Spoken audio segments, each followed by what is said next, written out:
Good day students, today we are going to talk about Dow theory. So it is important theory on investments. So let me explain the theory. So history. So Dow theory was formulated from a series of Wall Street Journal editorial authored by Charles H. Dow from 1900 to 1902. Charles H. Dow was an American journalist who co-founded Dow Jones and Company with Edward Jones and Charles Berkshire. Dow also founded the Wall Street Journal, which has become one of the most respected financial publications in the world.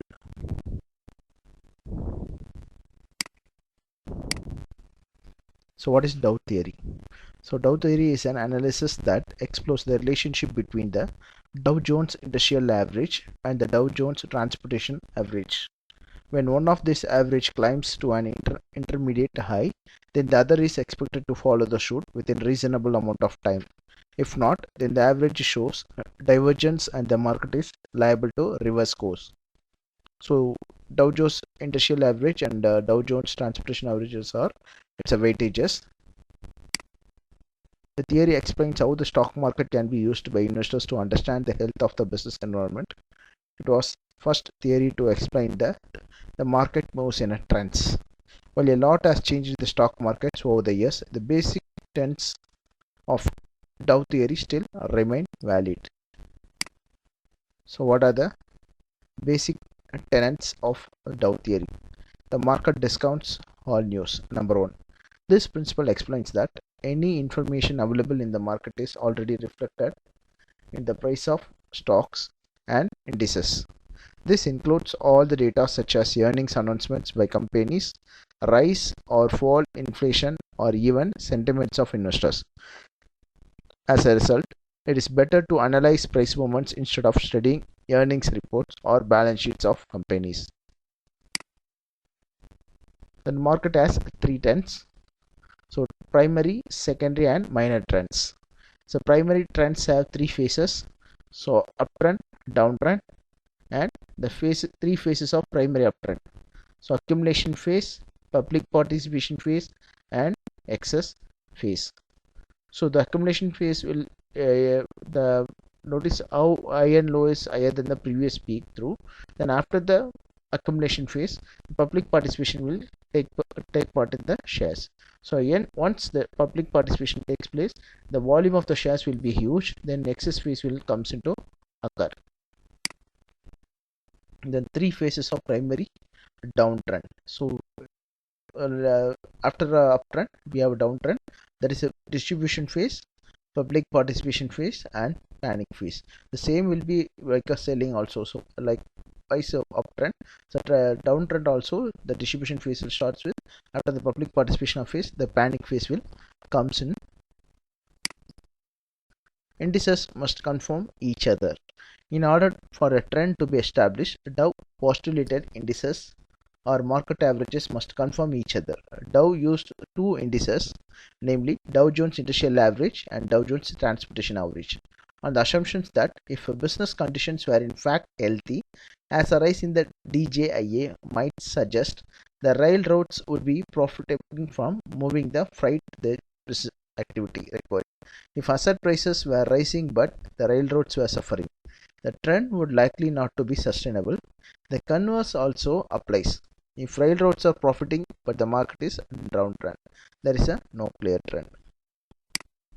Then volume. So volume also plays an important role in setting up trend. Volumes must conform the trend. The trend in the market should be supported by the trading volumes. For example, in a bull market, volume should increase as the price is rising. For fall during the secondary pullbacks, and vice versa in the case of bear market.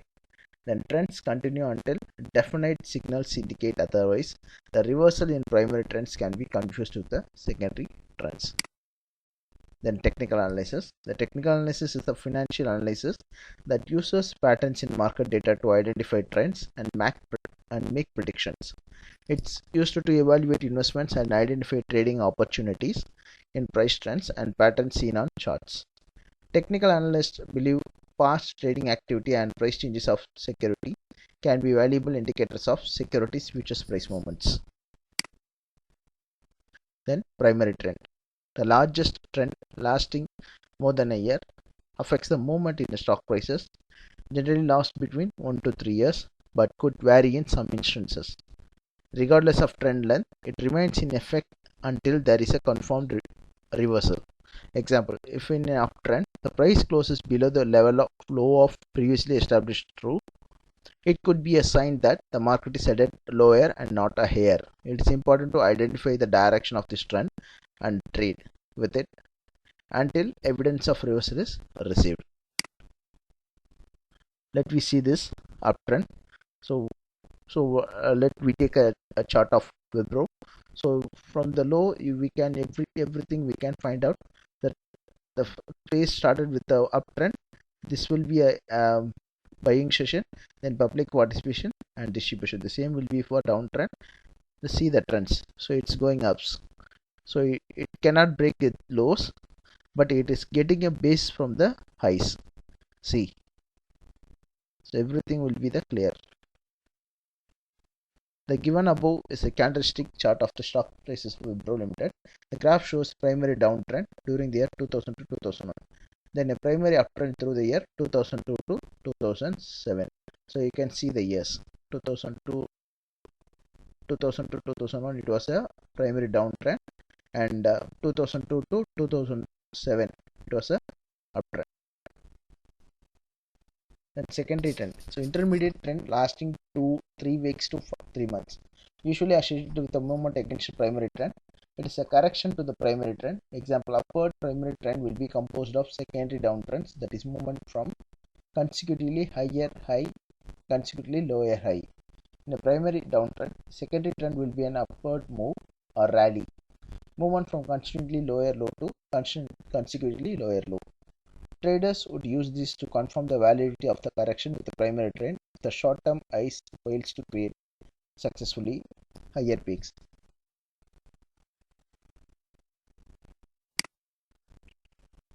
So the graph shows that the primary trend is upward. The secondary trend is moving downwards, is a movement against the primary trend, which shows the validity proof of Dow theory. So minor trends. So last less than 3 weeks, it's associated with the movement in the secondary trend or intermediate trend, goes against the direction of secondary trend due to its short-term nature. The long-term focus of Dow theory, this trend is not a major focus to Dow theory follows. Traders will get distracted by short-term volatility and lose sight of bigger pictures. So this will be like a short-term trend. So it takes hardly a 1 month or 2 months of time, or nearly it will be a week, or it will be for 15 days. So thank you, students. Thank you for watching my presentation. Thank you all.